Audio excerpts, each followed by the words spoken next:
Gas और realty शेयरों ने बाजार को दिया सहारा। निफ्टी 9,600 के ऊपर बंद होने में कामयाब। रिलायंस 3% से ज्यादा उछला। ब्रांडेड अनाज पर जीएसटी लगने से कारोबारियों को बिजनेस चौपट होने का डर। ब्रांड सरेंडर करने की तैयारी। किसानों को इस साल भी मिलेगा छोटी अवधि का सस्ता कर्ज। जारी रहेगी 5% ब्याज वापसी की स्कीम। कैबिनेट ने दी मंजूरी। कश्मीर में पाकिस्तान की उकसाने वाली कार्रवाई। 4 घंटे में 6 आतंकवादी हमले। सीआरपीएफ के 13 जवान घायल। सामने आया युवाओं को बहकाने वाला लश्कर का वीडियो। और डुकाटी ने भारत में लॉन्च की 2 नई बाइक। 12.5 लाख में मिलेगी 950cc इंजन वाली मल्टी स्ट्राडा। 803cc वाली मॉन्स्टर की कीमत 7,70,000।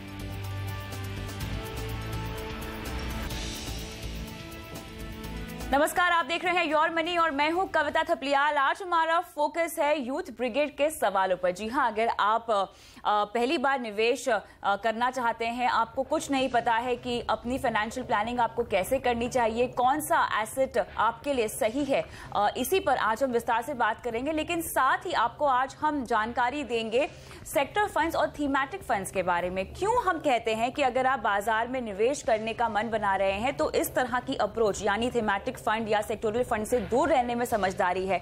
इस पर हम विस्तार से बात करेंगे और इस चर्चा में आज मेरे साथ जुड़ रहे हैं वाइस इन्वेस्ट एडवाइजर्स के हेमंत उस्टेगी। हेमंत जी, स्वागत है आपका। यहाँ पे अक्सर हम दर्शकों से भी सवाल आता हुआ देखते हैं और हमारे शो पर भी हमने कई बार ये मुद्दा उठाया है, ये सलाह दी है कि अगर आप बाजार में पहली बार निवेश कर रहे हैं या अगर अपनी फाइनेंशियल प्लानिंग की शुरुआत ही कर रहे हैं और खास तौर से अगर आपको शेयर बाजार में उतार चढ़ाव की जानकारी नहीं है तो थीमेटिक या सेक्टोरियल फंड से दूर रहिए। दोनों किस तरह के फंड हैं, मुझे ये बताइए। देखिए, आपने बिल्कुल सही कहा। जब हम बात करते हैं फर्स्ट टाइम इक्विटी इन्वेस्टर्स की, equity as an asset class काफी एग्रेसिव है। एग्रेसिव किस लिए है कि शॉर्ट टर्म मीडियम टर्म में उसमें काफी उतार चढ़ाव देखने को मिलता है। इक्विटी में आप इन्वेस्ट इसलिए करते हैं क्योंकि लॉन्ग टर्म में जो बाकी एसेट क्लासेस हैं उससे अच्छा रिटर्न है।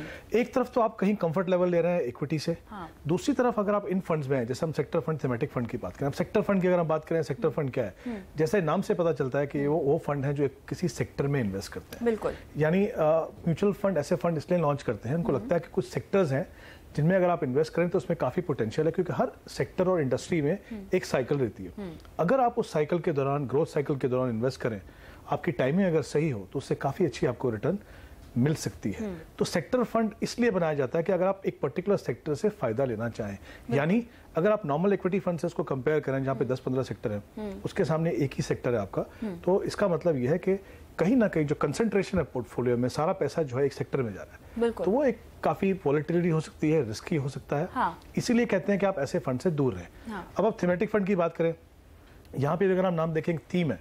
अगर फंड हाउसेस को लगता है कि ऐसा कोई थीम है जो across sectors, across industries, across companies, उससे इन्वेस्टर्स को फायदा हो सकता है, तो वो ऐसे फंड्स को लॉन्च करते हैं। अब क्योंकि अक्रॉस सेक्टर्स है, ये जो डाइवर्सिफिकेशन का लेवल है सेक्टर फंड से थोड़ा ज्यादा है, लेकिन जो डाइवर्सिफाइड फंड है उससे कम है। तो ये दोनों के दोनों जो कैटेगरी ऑफ फंड्स है, ये एग्रेसिव है। इसमें रिटर्न ज्यादा हो सकता है, लेकिन जो डाइवर्सिफिकेशन आपको जो चाहिए, स्पेशली जो नए इन्वेस्टर्स हैं, वो यहाँ पे आपको नहीं मिलती। इसलिए हम हमेशा कहते हैं कि अगर आप नए इन्वेस्टर हैं तो सेक्टर फंड और थीमेटिक फंड को शुरुआत में अपने पोर्टफोलियो में मत रखिए। बिल्कुल, और इसीलिए हम आपको कहते हैं कि आपको पता होना चाहिए कि आपकी रिस्क उठाने की क्षमता कितनी है। लेकिन अगर मैं एक नॉर्मल पोर्टफोलियो से कंपेयर करना चाहूँ, या फॉर एग्जांपल हम ऐसा कोई सेक्टर पकड़ते हैं जहां पर हम आने वाले समय में काफी बूम देख सकते हैं, उसी में क्या हम फोर्सी करते हुए निवेश कर सकते हैं? अगर मैं इंफ्रास्ट्रक्चर की बात करूं, क्या आपको लगता है कि अब इस समय, क्योंकि हम कई रिफॉर्म्स की झड़ी लगती हुई देख रहे हैं यहाँ पर, तो अब इस समय इस सेक्टर में निवेश कर देना लंबी अवधि के लिहाज से सही होगा, या उसके लिए भी आपको लगता है कि काफी जोखिम आप उठा रहे हैं? देखिए, सेक्टर फंड जैसा मैंने कहा, उनकी नेचर ही ऐसी है, उनको बनाया इसलिए जाता है क्योंकि इंडस्ट्री और साइकिल जो होती है उसका फायदा उठा सकें। जैसा आपने बिल्कुल सही कहा, पिछले कुछ समय से हम देख रहे हैं कि सरकार का फोकस जो है इंफ्रास्ट्रक्चर पे है। इंफ्रास्ट्रक्चर स्टॉक्स और म्यूचुअल फंड थोड़े से डिफरेंट है। यहाँ पे इसको एक थीम तरीके से लिया जाता है। जो इंफ्रास्ट्रक्चर फंड है, वो थीमेटिक फंड इसको इसलिए कहा जाता है क्योंकि उसमें ये देखते हैं कि कौन से ऐसे सेक्टर्स हैं, कौन सी ऐसी कंपनीज हैं जो इंफ्रास्ट्रक्चर ग्रोथ से डायरेक्टली या इनडायरेक्टली बेनिफिट कर सकती हैं। तो ये पैसा कहाँ से आएगा? ये बैंक से आएगा। तो बैंकिंग सेक्टर के आप स्टॉक देख सकते हैं, कंस्ट्रक्शन के देख सकते हैं, सीमेंट के देख सकते हैं। इवन जब अगर अच्छा इंफ्रास्ट्रक्चर बनता है तो ट्रांसपोर्टेशन अच्छी होती है तो ऑटो सेक्टर को फायदा होता है, तो उस हिसाब से ये थीम अच्छा है। अगर आप सेक्टर फंड में देखें जैसे बैंकिंग है, अगर हम बात करें कि इकोनॉमी की रिवाइवल होगी और आप अगर कोई भी मल्टी कैप आप पोर्टफोलियो उठा के देखें इस समय पे किसी भी फंड का, आप देखेंगे सबसे ज्यादा पैसा जो है बैंकिंग सेक्टर में है। अब जैसा आपका सवाल है कि मुझे लग रहा है कि बैंकिंग सेक्टर में पोटेंशियल ज्यादा है, हाँ। उसमें कोई शक नहीं है, हाँ। लेकिन मुझे अपना पोर्टफोलियो देखना है, हाँ। कहीं ऐसा तो नहीं जैसा मैंने कहा हर मल्टी कैप में आप देखेंगे 25 से 30% या उससे ज्यादा भी ऑलरेडी एक्सपोजर आपका बैंकिंग या फाइनेंशियल सेक्टर में है। तो आपको ये देखना है कि आपके पोर्टफोलियो में कितना एक्सपोजर ऑलरेडी है, खाली पोटेंशियल देख के नहीं जाना। एक तो रिस्क समझना है, टाइमिंग बहुत जरूरी है क्योंकि इंडस्ट्री साइकिल का आप फायदा उठा रहे हैं। दूसरा अपने पोर्टफोलियो पे भी नजर रखनी है, हाँ। कि कहीं ऐसा तो नहीं कि ऑलरेडी आपके पास उस सेक्टर में अच्छा खासा एक्सपोजर है। तो ये 2-3 चीजें देखना है और हम हमेशा कहते हैं कि इसमें पोटेंशियल में कोई मना नहीं कर सकता कि इसमें पोटेंशियल ज्यादा होता है, प्रोवाइडेड आप उसका रिस्क समझ सकें, उसकी टाइमिंग सही कर सकें और सही सिलेक्शन सही टाइम पे एग्जिट कर सकें। ये 3 चीज करेंगे तो इनको डेफिनेटली आपको फायदा हो सकता है। लेकिन मेरा ये मानना है कि जो आम निवेशक हैं, जो छोटे निवेशक हैं, जो पोर्टफोलियो बना रहे हैं, देखिए अगर आप एक मल्टी कैप फंड में हैं, आपका फंड अच्छा परफॉर्म कर रहा है, कंसिस्टेंटली बेंचमार्क से ऊपर है, पीयर ग्रुप से ऊपर है, तो इसका मतलब क्यों ऊपर है? क्योंकि फंड मैनेजर ने उन सभी सेक्टर में पैसा लगाया है जहां पे आज भी पोटेंशियल और आगे जाके पोटेंशियल है। तो ऐसा नहीं है कि आपको उस सेक्टर से फायदा नहीं हो रहा, उस सेक्टर से आपको ऑलरेडी फायदा हो रहा है। तो एकदम से आप जंप करके किसी भी सेक्टर थीमेटिक फंड में मत जाइए, पहले देख लीजिए पोर्टफोलियो में कितना एक्सपोजर। बिल्कुल, तो पहली बार जो निवेश करने का मन बना रहे हैं वो इन दोनों ही तरह की थीम्स के फंडों से दूर रहे। लेकिन फिर सवाल ये उठता है हेमंत जी कि मैं इस लेवल तक कब ग्रेजुएट करूंगी?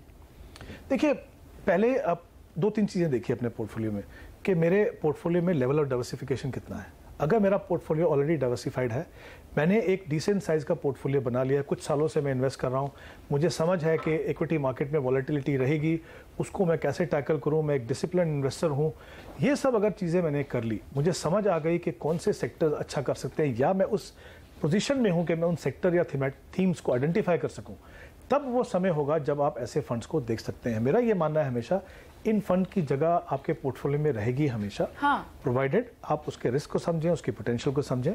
जब आप उस लेवल पे पहुंच जाएंगे उसमें एक्सपोजर में कोई भी प्रॉब्लम नहीं। इनफैक्ट मैं बता दूं आपको कुछ स्ट्रैटेजीज अगर आप देख लें। बिल्कुल, मैं उसी पर आ रही थी कि हमें अगर डाइवर्सिफिकेशन जैसी अप्रोच ही अपनानी है पोर्टफोलियो में, जो कि सबसे सही तरह की अप्रोच होती है, तो ऐसे में किस तरह का एलोकेशन होना चाहिए, स्ट्रैटेजी के लिहाज से किस तरह समझदारी से मैं इन्हें प्लेस करूं ताकि मुझे फायदा मिले? देखिए सेक्टर में भी ऐसा नहीं है किसी भी समय पे एक ही सेक्टर अच्छा करेगा, हाँ। अगर आप अभी भी देखें तो हमने एक थीम की बात कर ली, हाँ। इंफ्रास्ट्रक्चर थीम अच्छा करने की उम्मीद है, बैंकिंग सेक्टर अच्छा करेगा, FMCG सेक्टर अच्छा करेगा। तो जब आप सेक्टर फंड भी देखें तो जरूरी नहीं है कि आपको सारा पैसा जो है एक ही सेक्टर में डालना है। आप 2 या 3 सेक्टर अगर देख लें, उससे क्या होगा, सेक्टर का फायदा भी होगा आपको, जो साइकिल है उसका फायदा होगा, और साथ में आपने अपने पोर्टफोलियो को डाइवर्सिफाई कर दिया। अब इसमें भी आपको बता दूं, अगर हम सेक्टर फंड की बात करें, जैसे एक बैंकिंग फंड रहते हैं और एक banking and financial services fund रहते हैं। अब आप बैंकिंग फंड को देखेंगे तो वो सिर्फ बैंक्स में ही इन्वेस्ट करेगा, हाँ, exactly. बैंकिंग और फाइनेंशियल सेक्टर की अगर आप बात करें, है वो भी सेक्टर फंड, लेकिन ये थोड़ा ब्रॉड बेस्ड है। उसमें NBFCs होंगी, उसमें हाउसिंग फाइनेंस कंपनी होगी, और जिस तरीके से हमने सरकार का फोकस देखा है बजट में और उसके बाद जो अफोर्डेबल हाउसिंग के ऊपर जो फोकस है और NBFCs का जो बिजनेस है वो काफी बढ़ रहा है, तो इसमें भी आप थोड़ा सा ब्रॉड बेस करेंगे तो आपको सेक्टर का पूरा फायदा होगा। तो हर तरह की स्ट्रेटेजी आप बना सकते हैं। उससे पहले जैसे मैंने बताया, अपने पोर्टफोलियो पे नजर रखिए, देखिए कौन से सेक्टर में आपका एक्सपोजर कम है। अगर आपने देखा एक पर्टिकुलर सेक्टर जिसका पोटेंशियल ज्यादा है और आपके पोर्टफोलियो में उसका एक्सपोजर कम है, अगर आप सेक्टर फंड में जाएंगे भी, ओवरऑल जब अपना रिस्क देखेंगे तो उतना रिस्क नहीं लगेगा।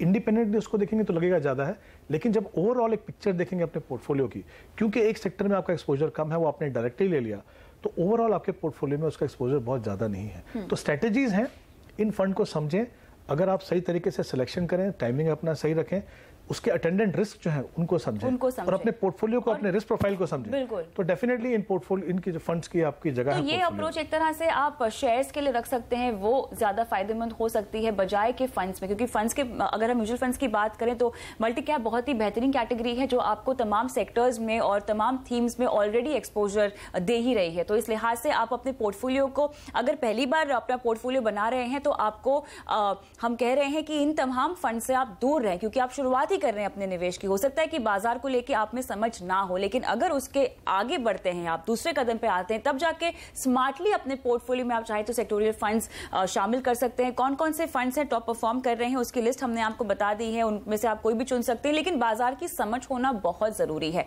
रुकते हैं इसी के साथ एक छोटे से ब्रेक के लिए, और ब्रेक के बाद हम लेंगे हमारे यंगस्टर्स के तमाम सवालों के जवाब।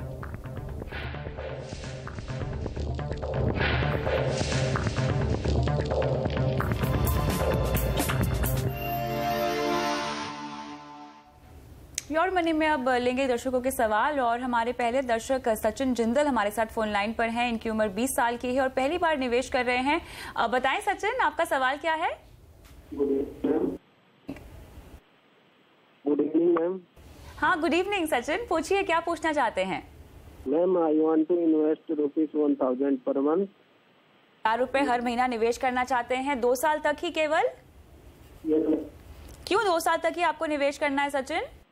Ma'am, after 2 years I will hold for 20 years। हाँ जी, 20 years के लिए होल्ड करना चाहता हूँ। अच्छा, तो आप निवेश बढ़ाएंगे ना बाद में? Yes ma'am. ठीक है, कोई खास लक्ष्य, कोई खास गोल सचिन जिसके लिए आप ये इन्वेस्टमेंट करना चाहते हैं? के लिए? Wealth creation ma'am. फ्लैट के लिए? Wealth creation ma'am. रेंट? नहीं मैम, वेल्थ क्रिएट करना चाहता हूँ। अच्छा, मुझे बताइए कि अभी आप फिलहाल क्या करते हैं? अभी तो स्टडी करते हैं। तो ये अपनी पॉकेट मनी से आप रकम बचा रहे हैं? क्या मैम? पॉकेट मनी से पैसे बचाए हैं? Yes ma'am. चलिए, बहुत अच्छी बात है। इनफैक्ट आपको हम शाबाशी देंगे इस बात के लिए। हेमंत जी, पॉकेट मनी से ये पैसे बचा रहे हैं और ₹1000 हर महीना निवेश करना चाहते हैं। केवल 20 साल की इनकी उम्र है और फाइनेंशियल प्लानिंग की इंपॉर्टेंस को समझते हैं, अवेयरनेस लाना चाहते हैं अपने अंदर और अपने तमाम लक्ष्यों को अचीव करना चाहते हैं। आपकी इस बात की हम सराहना करते हैं और हम चाहते हैं वो तमाम दर्शक आपसे कुछ सीखें। यहाँ पर पॉकेट मनी बचाकर निवेश करना अपने आप में बहुत बड़ी समझदारी है। देखिए, सबसे इंपॉर्टेंट बात है उनकी उम्र 20 साल है। हाँ। हम हमेशा कहते हैं कि जब शुरुआत जल्दी करते हैं तो उसका फायदा क्या है। अभी ₹1000 इन्वेस्ट कर रहे हैं 2 साल के लिए, बिल्कुल बहुत बड़ी रकम इन्वेस्ट नहीं कर रहे हैं। हाँ। यंग है, रिस्क ले सकते हैं, अमाउंट बड़ा नहीं है, रिस्क ले सकते हैं। हाँ। इसका फायदा क्या होगा कि जब उस स्टेज पे पहुंचेंगे, जब इनके पास सीरियस पैसा होगा, ज्यादा पैसा होगा, तब तक इनकी फैमिलियरिटी, नॉलेज, इक्विटी या जो भी एसेट क्लास में इन्वेस्ट करेंगे बहुत ज्यादा बढ़ चुकी होगी। तब ये कहीं बेहतर इन्वेस्टर बनेंगे। बिल्कुल, इसलिए इस स्टेज पे इनको इन्वेस्ट करना बहुत जरूरी है। Absolutely. हालांकि 2 साल के जब इन्वेस्ट करते हैं तो हम बिल्कुल भी रिकमेंड नहीं करते कि आप इक्विटी में इन्वेस्ट करो, लेकिन उनकी एज 20 साल है। हाँ। और उसके बाद 20 साल वो रखने वाले हैं। एग्जैक्टली। और हम उम्मीद कर रहे हैं कि जैसे जैसे उसकी इनकम बढ़ेगी, अभी तो पॉकेट मनी है, काम करना शुरू करेंगे। हाँ। एक बार वो उनको समझ आएगा कि किस तरीके से इन्वेस्टमेंट करना, तो वो पैसा बढ़ाएंगे। हाँ। उसको देखते हुए मैं ये रिकमेंड कर रहा हूँ कि ये एक मल्टी कैप फंड ठीक है में इन्वेस्ट करें। ओके। 2 फंड है बोल रहा हूँ, उनमें से कोई भी एक फंड ये लेके शुरुआत कर सकते हैं। कोटक सेलेक्ट फोकस या मोतीलाल ओसवाल मल्टी कैप 35, दोनों फंड की परफॉर्मेंस काफी अच्छी है। उनमें से कोई भी एक फंड ले लें। इंपॉर्टेंट चीज ये है कि मैं चाहूंगा आगे जाके गोल बेस्ड इन्वेस्टमेंट प्रोसेस को फॉलो करें, अपने गोल्स को डिफाइन करें, समय देखें और उस तरीके से अगर इन्वेस्ट करेंगे तब तक ये जान भी चुके हैं किस तरह से इन्वेस्ट करना है। एसेट क्लास से भी फैमिलियरिटी होगी। हाँ। बहुत अच्छे इन्वेस्टर बन पाएंगे। बिल्कुल सचिन, तो मुबारकबाद, आप अपने निवेश की शुरुआत अब करना चाहते हैं। Kotak select focus Motilal Oswal most 35 fund आपको रेकमेंड कर रहे हैं। 2 साल तक निवेश कीजिए, उसके बाद जैसा कि आपने हमें कहा है कि 20 साल तक निवेश में बने रहेंगे, निवेश की रकम को बढ़ाने की कोशिश कीजिए। रुकते हैं ब्रेक के लिए, लेकिन ब्रेक के बाद हम लेके आएंगे यूथ ब्रिगेड के लिए अहम फाइनेंशियल टिप्स। बने रहिए हमारे साथ।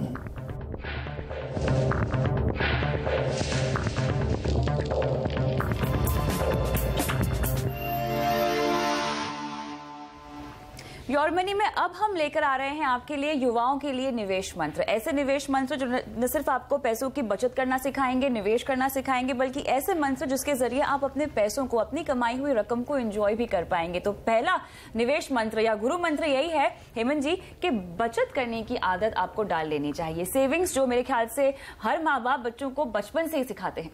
देखिए, सबसे इंपॉर्टेंट है, इसलिए इंपॉर्टेंट है, काफी बार हमने देखा है इन्वेस्टर्स पैसा इन्वेस्ट नहीं कर पाते हैं। वो ये सोच के, कभी उनको लगता है कि हमारे पास बहुत कम रकम है, कभी उनको लगता है हमें मालूम नहीं है कहाँ पे इन्वेस्ट करना है। हाँ। जब आप शुरुआत कर देते हैं तो मुझे लगता है 50% जो है, आधा काम आपका वहीं पे कंप्लीट हो जाता है। क्योंकि आप पैसा इन्वेस्ट करना शुरू करते हैं, आप डिसिप्लिन इन्वेस्टर बन जाते हैं। आप बजटिंग करना शुरू कर देते हैं, फजूल खर्ची आपका कम होता है, आप एसेट क्लासेस से कंफर्टेबल हो जाते हैं। तो बजटिंग काफी अहम है यहाँ पे, जो आपको करना सीख लेनी चाहिए। साथ ही आपको अपनी पूरी सैलरी को निवेश नहीं करना है, अपनी कमाई का लगभग 15% तो आप सेव कर लीजिए, निवेश कर लीजिए। देखिए, काफी बार लोगों को लगता है कि अभी हमने काम करना शुरू किया, अभी से सेव करेंगे, इन्वेस्ट करेंगे तो फिर क्या करेंगे। जैसा आपने बिल्कुल सही कहा, 15% भी अगर आप बचाएंगे तो भी आपका काम हो जाएगा। ऐसा नहीं कि आपको पूरी की पूरी सैलरी जो आपको इन्वेस्ट करनी है, थोड़ा पैसा इन्वेस्ट कीजिए। ये सब चीजों से आप जानकारी हो जाएगी तो आपको ये रकम को आप बढ़ाना है आगे। शुरुआत करने के लिए 10 या 15% भी अगर शुरू करें तो कोई बड़ी बिल्कुल फिजूल खर्ची यहाँ पर सोच समझ के करें, या तो मैं तो ये कहना चाहूंगी यहाँ पे फिजूल खर्ची, क्योंकि अगर आपकी पहली कमाई है तो आपका करने का मन करेगा, लेकिन उसको भी अगर आप प्लान्ड वे में खर्च करें तो बेहतर हो सकता है। बिल्कुल, वो भी कर सकते हैं। जैसा मैंने कहा, अगर आप एक डिसिप्लिन बन जाएंगे तो आप बजटिंग करना शुरू करेंगे। बजटिंग आपको सिखाएगा कि कौन से खर्चे जो हैं फजूल हैं, कौन से खर्चे आपके लिए इंपॉर्टेंट है।